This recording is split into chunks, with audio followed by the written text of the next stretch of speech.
Сәлем достар, біз бүгін қызылшадан өте дәмді әрі пайдалы жеңіл салат жасайтын боламыз. Видеоны соңына дейін қарап, менің каналыма тіркелуді ұмытпаңыз. Барлық қажетті заттарды мен видеоның астына описанияға жазып қойдым.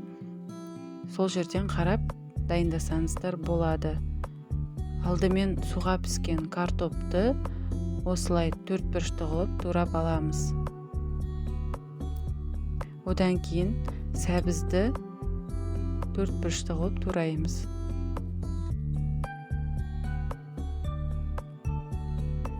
Бұл салат өте пайдалы әрі жеңіл салат болып саналады. Одан кейін тұздалған қиярымызды да төрт бұрышты қылып турайтын боламыз.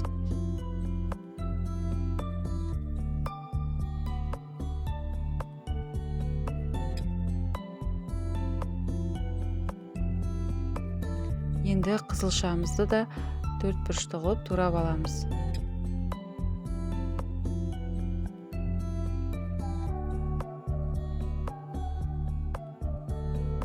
Бұл салат тез дайындалады. Үйге қонақ келген кезде немесе отбасыңызға осылай үйдегі бар заттармен дайындасаңыздар болады. Одан кейін орам жапырақты осылай жұқалап турап аламыз. Және де оны бөлек ыдысқа салып, қолымызбен сығып, жұмсартатын боламыз.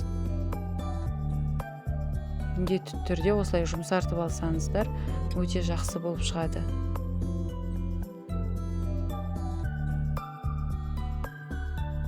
Мінекей, орам жапырақты үстінен салып, аздап тұз саламыз, және де қара бұрыш саламыз.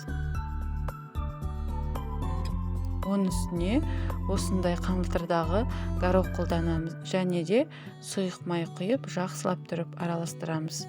Сұйық майдың орнына зәйтүн майын құйсаңыздар да өте дәмді болады. Мінекей, салатымыз дайын, өте дәмді әрі пайдалы. Жасап көруге кеңес берем.